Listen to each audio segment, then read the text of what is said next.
नमस्कार दोस्तों, स्वागत है आपका डीजी हिमाचल पर, जहां पर हम पेश करते हैं हिमाचल की राजनीति से लेकर कर्मचारी पेंशनर से जुड़ी हर खबर सबसे पहले और सबसे सटीक। आगे बढ़ने से पहले हमारे चैनल को सब्सक्राइब जरूर करें। हिमाचल विधानसभा में आरडीजी बहाली का प्रस्ताव पारित, केंद्र सरकार को भेजा जाएगा, सीएम बोले। नेता प्रतिपक्ष दो मुंही बात कर रहे हैं। हिमाचल प्रदेश विधानसभा बजट सेशन में राजस्व घाटा अनुदान आरडीजी बहाली को लाया गया। सरकारी संकल्प बुधवार को पारित हो गया। अब इसे केंद्र सरकार को भेजा जाएगा। सीएम सुक्खू ने कहा है कि आरडीजी के पक्ष में खड़ा न होकर विपक्ष ने हिमाचल की 75 लाख जनता के हकों के साथ कुठाराघात किया है। सीएम ने कहा है कि नेता प्रतिपक्ष जयराम ठाकुर ने दो मुंही बात की है। उन्होंने कहा कि जयराम ठाकुर ने कहा है कि 15वें व 16वें वित्त आयोग से आरडीजी मिलनी चाहिए। ये राज्य कहा कि जब वित्त आयोग ने आरडीजी बंद करने की सिफारिश की तो अब जयराम ठाकुर कह रहे हैं कि आरडीजी अधिकार नहीं है। इससे पहले सदन में भी उस वक्त हंगामा हो गया जब सीएम सुखविंदर सिंह सुक्खू राजस्व घाटा अनुदान यानी आरडीजी पर 3 दिन चली चर्चा का जवाब दे रहे थे। उन्होंने कहा कि पूर्व भाजपा सरकार के कार्यकाल में प्रदेश बर्बाद हुआ है। भाजपा सरकार को आरडीजी और जीएसटी प्रतिपूर्ति के रूप में 70,000 करोड़ रुपए मिले, जबकि हमारी सरकार को 3 साल में केवल 17,000 करोड़ रुपए मिले। बावजूद इसके कांग्रेस सरकार जन कल्याण की योजनाएं लाई और ओपीएस भी दी। इस दौरान सदन में हंगामा हो गया। चेहरा सामने आ गया है जो आरडीजी बंद करवाने के लिए अपने कार्यकर्ता को बोलते हैं कि चुनाव के लिए तैयार हो जाओ। हमने आरडीजी बंद करवा दी है। आरडीजी कोई सरकार का हित नहीं है, ये हमेशा से हिमाचल की जनता का हित रहा है। माननीय अध्यक्ष महोदय, जयराम ठाकुर जी वित्त में 16वें वित्त आयोग के पास जाकर तो बोल रहे मिलनी चाहिए, और आज वो कह रहे हैं कितना प्रेशर आ गया है कि आरडीजी हिमाचल प्रदेश को नहीं मिलनी चाहिए। क्यों नहीं मिलनी चाहिए आरडीजी? आरडीजी अधिकार है हिमाचल के लोगों का, कोई खैरात नहीं है। हिमाचल के अधिकारों की लड़ाई के लिए कांग्रेस पार्टी हमेशा लड़ेगी। आज विधानसभा में भी इन्होंने, किसी विधायक ने एक बात नहीं कही। विधानसभा में जब ये क्षेत्रों में जाएंगे, लोग इनसे पूछेंगे कि प्रदेश का हर साल जब 10,000 करोड़ रुपया कट रहा था, आपने विधानसभा में स्पेशल सेशन बुलाया। माननीय अध्यक्ष महोदय, आपने ये क्यों नहीं कहा कि हम आरडीजी हिमाचल प्रदेश के लोगों को मिलनी चाहिए? ये सरकार का अधिकार नहीं है, लोगों का अधिकार है। तो माननीय अध्यक्ष महोदय, आज मैं ये आपसे चाहूंगा, असली चेहरा बीजेपी का सामने आ चुका है।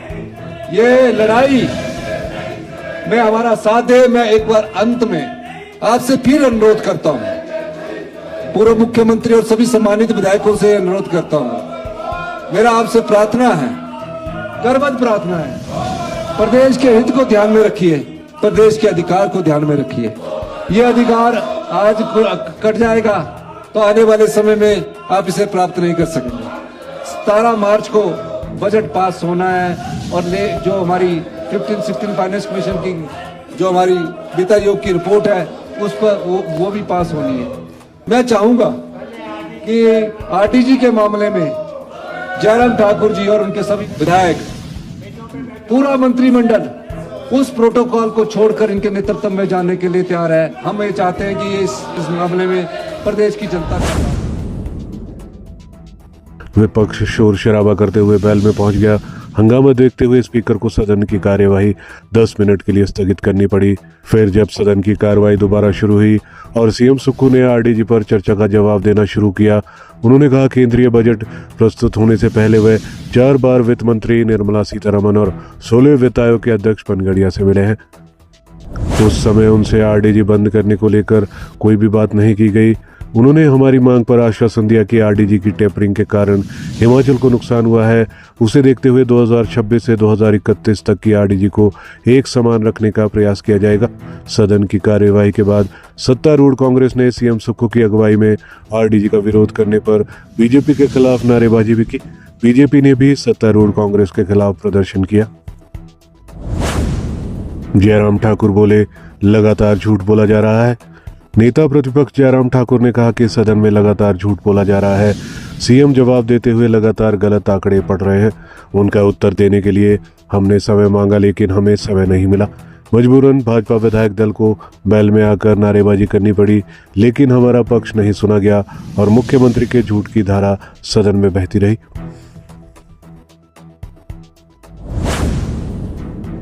वहीं सदन में आरडीजी पर चर्चा को लाए सरकारी संकल्प पर 3 दिन चर्चा हुई।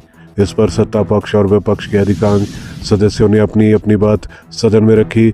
सत्तारूढ़ कांग्रेस आरडीजी बंद करने के लिए केंद्र सरकार पर हमलावर नजर आई, जबकि विपक्ष ने राज्य सरकार को फिजूल खर्ची को लेकर घेरा।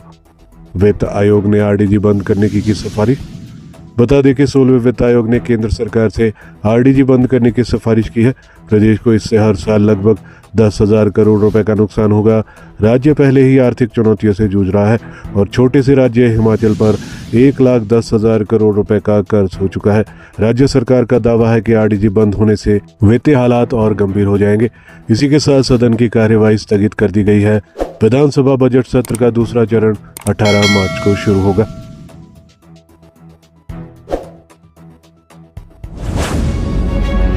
हमारे चैनल पर दी गई सभी जानकारियां विश्वसनीय समाचार पत्रों के माध्यम से एकत्रित कर आपको दी जाती है। हर खबर का लिंक डिस्क्रिप्शन में दिया जाता है। किसी भी खबर की पुष्टि हमारे लिए संभव नहीं है। आप हमारी मेहनत को लाइक, वीडियो को शेयर और चैनल को सब्सक्राइब जरूर करें।